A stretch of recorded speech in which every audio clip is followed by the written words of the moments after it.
இன்றே டவுன்லோட் செய்து உங்கள் ஃபேவரட் ஷோக்களை என்ஜாய் பண்ணுங்க. இங்கதான் இருக்கியா இசை? உன்னை எங்கெல்லாம் தேடுறது? என்ன நீ தேடுறனா? அப்ப நீ ஏதோ ஒரு வில்லத்தனம் பண்ண போறன்னு அர்த்தம். இப்ப நீ என்ன பண்ண போற? பரவாயில்லையே, கற்பூரம் மாதிரி கரெக்டா கண்டுபிடிச்சிட்ட. வில்லத்தனம் பண்ணதா, ஆனா இங்க இல்ல, ஏற்காட்டுல. என்னது, ஏற்காடுலையா? ஆமா. அப்புறம் நம்ம எப்போ ஏற்காடு கிளம்புறோம்? ஹலோ, நாங்க மட்டும்தான் ஏற்காட்டுக்கு போறோம். ஓ, உனக்கு விஷயமே தெரியாதா? பாவம். நானும் ராகவும் நீ போற அதே ஏற்காட்டுக்கு தான் வரோம். நாங்களும் ஹனிமூன் கப்பல் தானே, ஓகேவா? அப்படியா? ஆமா, அத்தை ஆசைப்பட்டாங்க.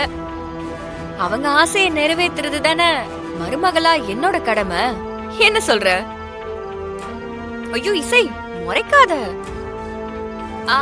அப்புறம் விஷாலோட கிட்டார்லாம் என்ன போட்டு வச்சிட்டியா? கிட்டாருக்கு என்ன போடுறதா? இதுல இருந்தே தெரியுது நீ கிட்டார பத்தி தெரிஞ்சு வச்சிருக்கிற லட்சணம். கிட்டாரும் தெரியாது, ஒரு மண்ணும் தெரியாது. ஏதாவது இடியட் மாதிரி உளறிட்டு இருக்காத.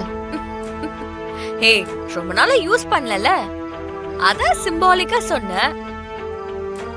அப்புறம் மீனா, கிட்டார கொண்டு வர சொல்லு. ஏற்காடுல ஏதாவது போட்டி நடந்தா கலந்துக்க கொஞ்சம் வசதியா இருக்கும்ல. என்ன நான் சொல்றது? ஒருத்திக்கு தான் சொந்த விஷயத்துல கூட கான்ஃபிடென்ட் இருக்கலாம், ஆனா அடுத்தவங்க விஷயத்துல இந்த ஓவர் கான்ஃபிடன்ஸ் மட்டும் இருக்கவே கூடாது. இல்ல, நான் சொல்றேன், எழுதி வச்சுக்கோ. நீ எந்த நோக்கத்துக்காக இப்படி வேலை மெனக்கெட்டு விஷால கூட்டிட்டு போறியோ அது நடக்காது. நான் நடக்கவும் விட மாட்டேன். அக்கா, வர்ஷினி, மாமாவோட ஏற்காடு போறியாமே? பல்லவி சொன்னா. ஆமா. சிஸ்டர், என்கிட்ட கேளு, நான் டீடைலா சொல்றேன். ஓஹோ, நீயா? என்ன சொல்ல போற? சொல்லு, அதையும் கேப்போம். நாங்க 2 பேரும் எங்க ஹஸ்பண்ட் கூட ஹனிமூனுக்கு போறோம். புரிஞ்சுதா சிஸ்டர்? நான் என் புருஷன் ராகவ் கூட ஏற்காடுக்கு ஹனிமூனுக்கு போறேன். யாரு கூட? ராகவ் கூட. என்ன ராகவ்னு அவர் பேரை ஏலம் போடுறியா? ஆமா, ஏன்னா ராகவ் என் புருஷன் இல்ல. புருஷன் பொண்டாட்டி ஹனிமூனுக்கு போனா அங்க என்னென்ன நடக்கும்னு உனக்கு தெரியும்ல. நாங்க ஏற்காடுல இருந்து கிளம்பி வரும்போது ராகவ் என்னோட ஃபுல் கண்ட்ரோல்ல இருப்பான். அத பார்த்தல நீ வெக்ஸ் ஆயிராத, சரியா? அக்கா, இந்த வீட்டை சுத்தி ஏதோ சில்லுவண்டு ரொம்ப கத்திக்கிட்டே இருக்குல்ல, சீக்கிரமா அதுக்கு மருந்து வைக்கணும்க்கா. நீ சொல்லிட்டல வர்ஷினி, வச்சிரலாம். என்னடி கொழுப்பா? கோவப்படாத. இப்பவே இவ்ளோ கோவப்பட்டா நாளைக்கு ஏற்காடுல என்ன வேணாலும் நடக்கலாம். அதுல மனசுடைஞ்சு மலையில இருந்து குதிச்சிட போற. அப்படி சொல்லு வர்ஷினி. ஸ்ரீஜா, இது வரைக்கும் நீ சவாலா தான் பேசின, ஆனா நான் அப்படிலாம் பேச மாட்டேன். ஆனா ஒண்ணு மட்டும் நான் கேரண்டியா சொல்றேன், ஏற்காட்டுல நீ நினைக்கிற எந்த ஒரு விஷயமும் நடக்காது. ஆனா நான் பிளான் பண்ண விஷயம் எல்லாமே நடக்கும். ட்விஸ்டுக்கு மேல ட்விஸ்டா இருக்கும். நீ பாவம் நொந்து நூலாக போற. அக்காவும் தங்கச்சியும் இந்த வாய்க்கிழிய பேசுறதுல வேணா ஜோடி சேரலாம், ஆனா கல்யாண வாழ்க்கையில அது நடக்காம போயிருச்சுல.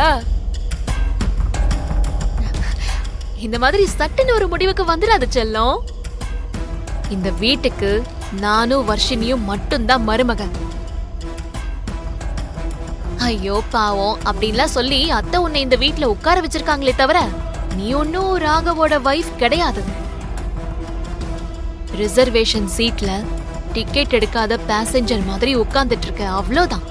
ஆனா அந்த இடம் வர்ஷினிக்கு மட்டும்தான். சீக்கிரமே உன் இடத்த நீ காலி பண்ண வேண்டி வருமா? அப்படி சொல்லுக்கா. அப்புறம் சிஸ்டர், ஏற்காடுல ரொம்ப குளிரா இருக்குமா. ராகவ் எப்படியும் ரூமுக்குள்ள படுக்க விட மாட்டாரு, வெளியே துரத்திடுவாரு. ரூம் ரூமுக்கு வெளியே படுத்தா உனக்கு குளிர் தாங்காதுல்ல? இருந்தாலும் ஸ்வெட்டர் எடுத்துட்டு போ, மறந்துடாத. என்ன சுபத்ரா, என்ன யோசிச்சுக்கிட்டு இருக்க? ஒண்ணும் இல்லைங்க, நம்ம பசங்களை பத்தி தான் யோசிச்சுட்டு இருக்கேன். விஷால் வந்து ஏதாவது பேசினானா? எதுவும் பேசலங்க. அவன் என்ன நினைக்கிறான், என்ன பண்ண போறான்னு எனக்கு ஒண்ணுமே புரியல. இப்ப நீ எதுக்கு இப்படி பேசிக்கிட்டு இருக்க? இப்பதான் ஸ்ரீஜா இங்க வந்தா. அவளும் ஏற்காடு போகணும்னு சொன்னா. நான் ராகவ சமாதானப்படுத்தி அவனையும் கிளம்ப சொல்லிருக்கேன். நல்ல விஷயம் தானே பண்ணிருக்க. இப்படி அட்லீஸ்ட் வெளியில போனாலாவது ஒருத்தர் புரிஞ்சுக்குவாங்க. நமக்கும் அதான வேணும். அது இல்லங்க, என் கவலையெல்லாம் விஷால நினைச்சுதான்.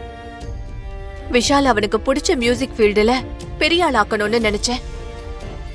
அவனும் ரொம்ப ஆர்வமா தான் இருந்தான். ஆனா இப்ப கொஞ்ச நாளா அவன் இந்த பிரச்சனைகளால கிரியேட்டிவ் தாட்ஸ் எல்லாமே மழுங்கி போன மாதிரி டல்லா இருக்கான். அது உண்மைதான். அதுலயும் நீ அவனை சந்தேகப்பட்டு பேசாம இருந்தது அவனை ரொம்பவே பாதிச்சிருக்கு. உண்மைதாங்க. இப்ப அவனோட மைண்ட் செட் எப்படி இருக்குன்னே எனக்கு புரியல. ஒரு நிமிஷம் இத பாருங்களேன். என்னது?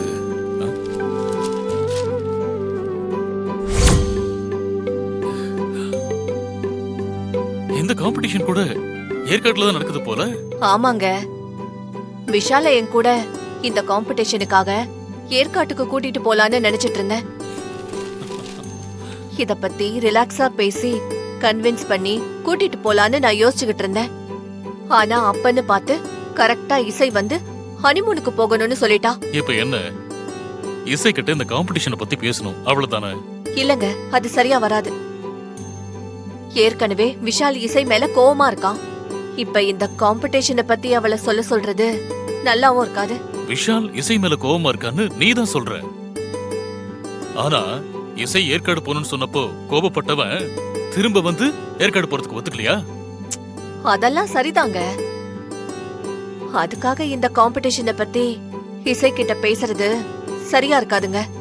சரி விடு, எதுக்கு நீ காம்ப்ளிகேட் பண்ணிக்கிட்டு இருக்க? இந்த வருஷம் இல்லாட்டியும் அடுத்த வருஷமும் இந்த காம்படிஷன் கண்டிப்பா வரும். ஆனா இந்த ஹனிமூன் டேஸ் மறுபடியும் வராது இல்லையா? நீ ஒன்னும் கவலைப்படாத சுபத்ரா. மியூசிக் அவனோட பிளட்லயே இருக்கு. கொஞ்ச நாள் கழிச்சு அவன் தன்னால ஃபார்முக்கு வந்துருவான். ஏய், நாம இந்த டைம்ல அவனை ஃபோர்ஸ் பண்ண வேண்டாம். அவங்க ஹனிமூனுக்கெல்லாம் போயிட்டு வரட்டும். Let them enjoy. ஓகே? சரிங்க. நீ எதையும் மனசுல போட்டுக்காம போய் ரெஸ்ட் எடு.